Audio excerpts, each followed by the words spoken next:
Hola, ¿cómo están? Espero que todos se encuentren bien. Lo que vamos a ver en el vídeo de hoy es un poquito de información sobre qué tipo de materiales se pueden utilizar para realizar una matriz para impresión en relieve. ¿Qué es impresión en relieve? Lo que tradicionalmente se conoce como xilografía. La xilografía es un término de origen griego que une dos vocablos: xilos, madera; grafos, escribir o dibujar, o simplemente graficar sobre madera. Y la madera fue el primer material que se utilizó para este tipo de impresiones, es decir, la impresión en relieve, aquella donde yo aplico tinta en los relieves altos de la matriz mediante un tampón o un rodillo. Bien, ahora, con el correr de los siglos han ido apareciendo nuevos materiales, sobre todo a partir del siglo XX.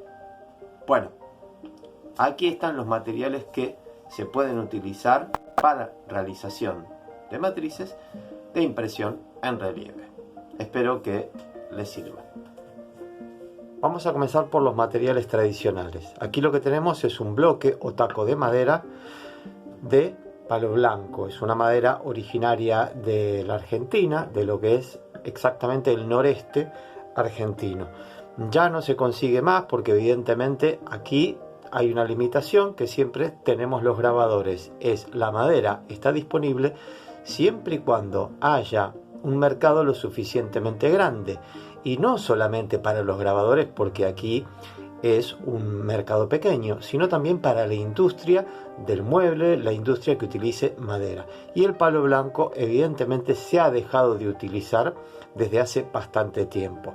Era una madera, como pueden escuchar, muy sólida, muy dura, pero también muy blanda al momento de tallar. Blanda, obviamente no puede ser comparado con el linóleo ni con el MDF actual, pero sí era una madera que se tallaba de forma sencilla.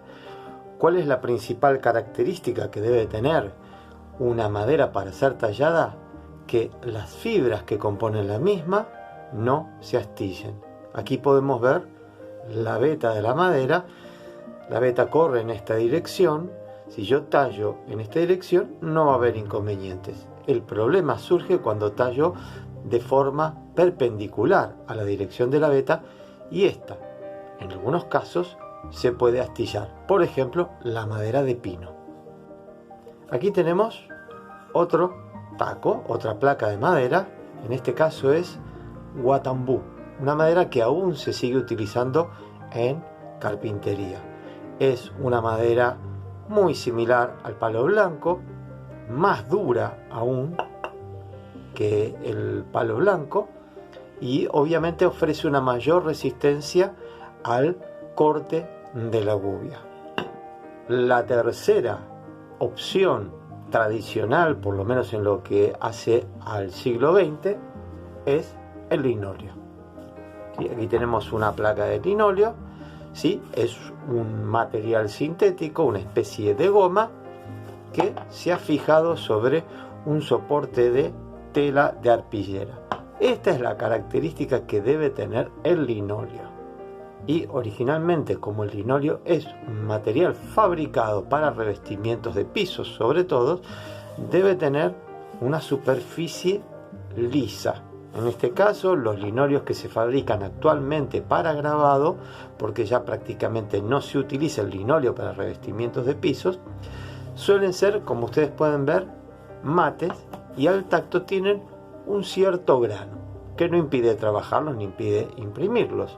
Un material que no es natural, sino que es lo que se conoce como madera terciada, que son finas capas. Ahí se pueden apreciar laminadas, pegadas en una dirección y en otra para darle una mayor resistencia.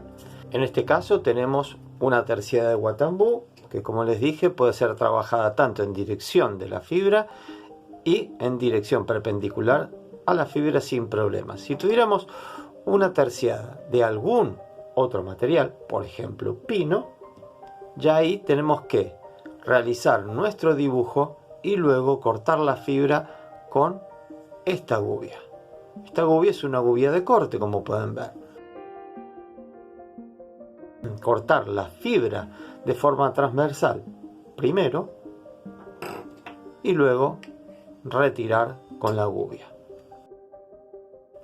Otro material no tradicional, relativamente nuevo, no debe tener más que unos 40 años de su aparición en el mercado, es el MDF, un material compuesto por polvillo de madera muy fino, prensado con colas, etcétera, hasta lograr este tipo de placas. Es un material muy económico y que se trabaja relativamente bien. Otro material nuevo es lo que tenemos aquí, lo que se conoce como PVC flexible. Es un material muy blando, de 2,5 milímetros de espesor. ¿Sí? Fíjense, se trabaja con mucha facilidad. Sí, hay que tener en cuenta que, como en el caso del fibro fácil, desgasta muy rápidamente el filo de las gubias. Otros materiales nuevos que están saliendo al mercado son estas pequeñas placas, que son también flexibles, material sintético. Es una goma realmente dura, similar al PVC flexible, pero más grueso y de una mayor lisura su superficie. Este tipo de material aún no se comercializa en Argentina. Lo que sí hay que tener en cuenta es que todo este tipo de soportes son fabricados especialmente para el grabado, vienen en formatos pequeños o medianos. Si yo quiero trabajar en un tamaño grande, debo recurrir a la placa de MDF, a la placa de madera terciada, es decir, a materiales que no están fabricados ex professo para el grabado. Por último, vamos a mencionar al PVC espumado, o como se lo conoce, su nombre comercial, Sintra. Es un material extremadamente blando y que se trabaja muy fácilmente.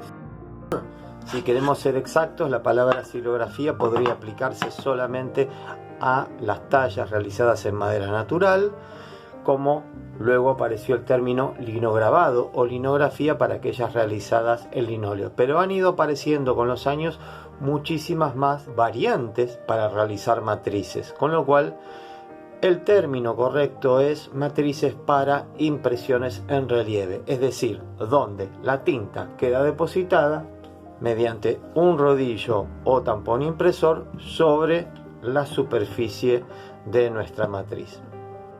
¿Cuál es la adecuada? ¿Cuál es la mejor? En realidad no hay una respuesta correcta, porque cada uno de estos materiales que les he mostrado ahora tienen determinadas particularidades, es decir, tienen ventajas y desventajas.